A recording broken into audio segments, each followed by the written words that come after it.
Hi, it's very nice to be here. Thank you all for being here and for supporting live comedy. It's very, very nice. My name's Teddy. I do indeed live in Switzerland. Why? Because wouldn't you? No, my mom's Swiss, though. My mother is Swiss. I'm half Swiss, half Scottish. That's the thing, right? So I was raised... was that an awe for Scott? Like, you're right, but you don't get to do that. No, it's fair, it's understandable. Scotland is not the most happy place in the world. They have a diet of haggis, heroin, and hate for England. My hometown's motto is, it's from like the coat of arms, where they have a fish, a bird, a tree, and a bell, and it's the fish that never swam, the bell that never rang, the tree that never flew, and the bird that never flew. No, the tree that never grew, and the bird that never flew. That's our motto. That's what we believe in. Depression and failure.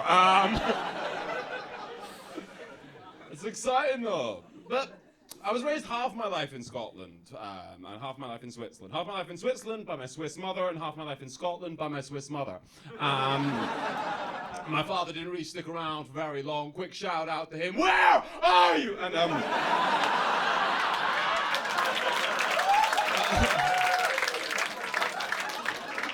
thanks. Odd applause. Where is his father? Yes, I agree. Yes, I'm also weird in bed. Yes. Nah, man. My mom's awesome though. My mom, she gave me many love, many love, much compliments. She gave me a good compliment recently. She told me, Teddy, your sister might be smarter than you, she might be happier than you, and she might be more successful than you, but you are probably better looking. Like, probably. She couldn't just let me have it. She couldn't just be like, yeah, you're dumb, but you look like if Ashton Kutcher was a racist 80s cop. Like, she had to put in a caveat, you know? As I understand, well, my sister is very successful. My sister went to Oxford. She got amazing grades there. She's trying to become a politician. She's trying to fight for the rights of the oppressed. It's very cool, because ever since that became her life goal, my life goal is very simple. All I want is to be successful enough as a comedian that when she runs for office, her opponents use videos of me against her. I want to be my sister's scandal. I want the election to be going well until a video leaks of me on a stage in Amsterdam going, you know, my sister used to segregate the Barbies by race.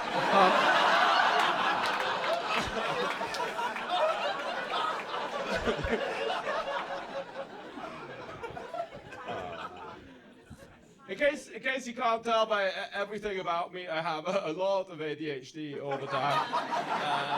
Yes, it's very fun. We'll get the ADHD. Yeah, it's fun. It's nice. I like it. It's a lot sometimes. I understand it could be too much to deal with, and it is frustrating. I never finish any. And the thing is that, like, the thing is, I never finish books. I get halfway through the book, and I'm like, I understand where the author is going. I'm like, do I need to waste my time? I get it. Like, yeah, move on. I tried to read the Bible. Now I'm Jewish. It's very confusing. You know how I know I have too much ADHD? I have so many points on Duolingo, but none of them in the same language. I've just disappointing owls on an international scale. I've disappointed El Bujo. That's Spanish owl, yeah. I've disappointed Baikush, that's the Turkish owl, yeah. I've disappointed La Chouette, Libu, Quachag, La Strigo, Kukuvaya, Ulchavon, Sova, Bufo, Bufnica, Bagoli, Peule, Upsla, Coruja, Uile, Uile, and the owl. And I understand that's not hilarious, but like vaguely impressive. No, I get it. It took me 7 hours. 7 hours learning the names of owls for a mediocre punchline. And the only reason I was able to do it was I had a significantly more important task I was supposed to be doing. And that's how I know I have ADHD or ADHS or ADHD or ADHA or ADAB or the last one's sign language. Oh man. This is very nice. I'm having a very nice time. I hope you like me. I like to remove the subtext from comedy sometimes. Because I'm a big people pleaser. All I'm doing with this is trying to get you to like. If you were doing a ranking of the biggest people pleasers you know, you would put me wherever you want.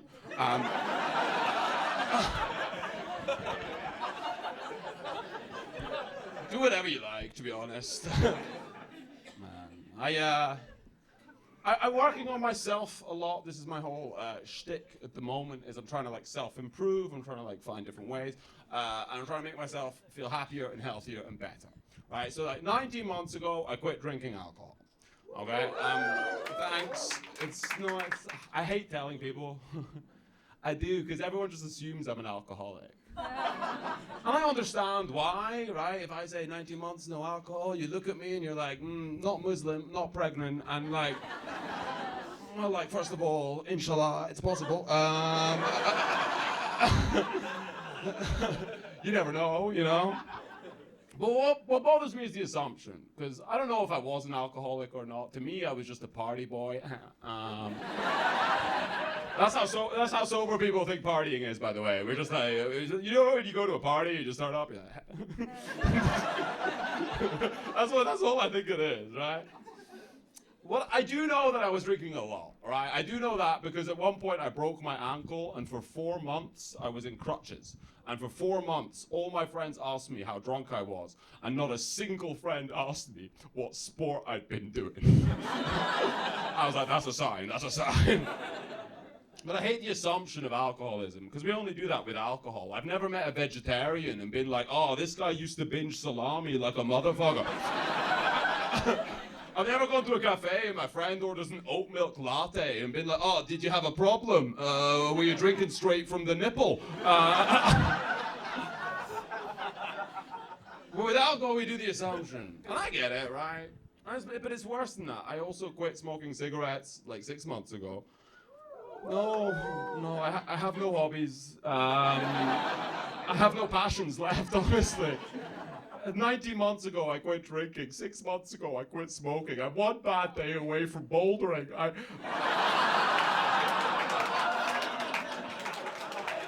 don't know how to deal with it, man. And I quit smoking, and I'm glad I quit smoking. The only problem is I've now smoked more weed to compensate, and that's not an ideal solution. And I don't want to transfer the addiction from nicotine over to THC. So what I'm making sure is that like all my joints are really weak. They're like 99% tobacco. And that way it works, you know? But I had to quit smoking because I was spending too much of my life in airport smoking lounges. That's a low point, if you've ever been to one of those, because they show you how addicted your brain is. Because if you see a box full of the loneliest, saddest men you've ever seen in your life, and your emotional reaction is, oh my God, new friends, that's a problem. Why are they see-through? Why? Children go by and are like, Mom, what happened to them? Mothers have to cover their eyes like, no. It's like the world's saddest aquarium.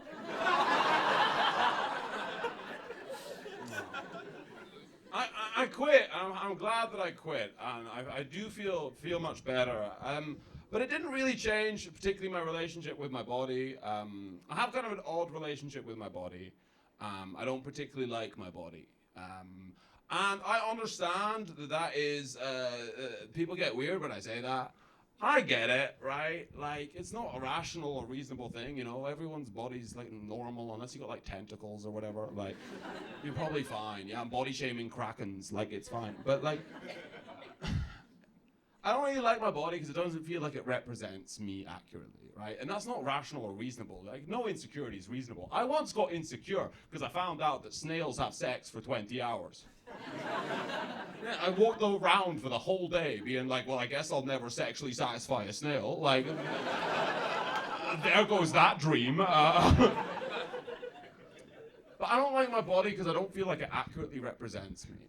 Physically, I'm a large man. I'm 195, and like, but spiritually, I don't feel like that. Spiritually, I'm just a little boy that wants to be liked. Like, that's how I perceive myself, you know? Like, I mean, spiritually, I'm not 195. Spiritually, I'm tiny. I'm like 185. Like,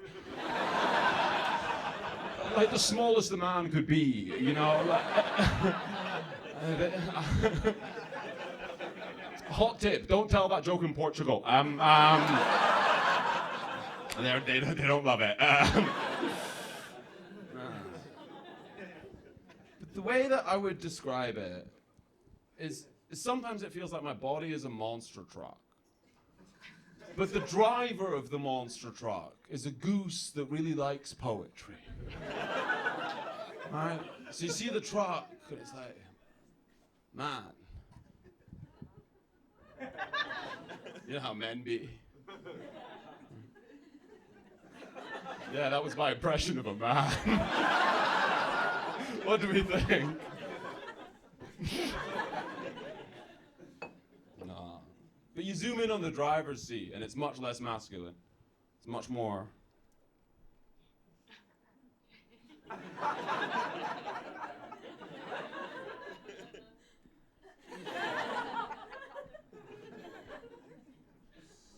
Honk. Honk. It's a goose. The poetry's not good. But it does rhyme. And I don't like that other people perceive me differently to how I perceive me.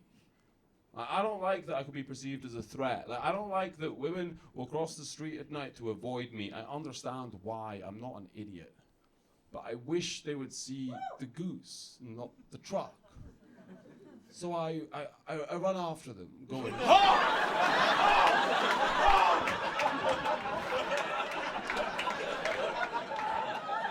And that mellows out the situation. I even told my therapist I'm having body issues, and her genuine reply was, it's understandable that you feel that way. I was like, that's not meant to be! You're meant to be like, no way! No, time me out. All right. I love therapy, man. I genuinely, I swear by it. It's saved my life. It's made me feel much better about the world, and helped me to love myself more. It's helped me feel more confident in myself. I'm a very insecure person. I desperately need validation at all times. I listen to a lot of rap to make myself feel more confident. Because rappers are the most confident people in the world, and it's delightful. Also, listening to rap in Switzerland, fucking amazing. It's fundamentally absurd. I don't know if you've ever listened to LA Gangster rap with a view of the Alps. I don't know if you've ever heard pra pra pra about a cow. It's crazy. But what I like about it is every rapper is their own biggest fan, right? Every rapper is their own backup singer. Rappers are so confident they're their own backup singers. Jay-Z will say something cool like, I'm not a businessman, I'm a businessman. And then you hear him from farther away like, yeah, hell yeah. It's awesome. My favorite example is in the song Justify My Thug. At one point Jay-Z goes, well, if you know that you've been wronged, but you knew all along that it's just one life, at what point does one fight? And then you hear Jay-Z from slightly farther away going, good question. Whoa!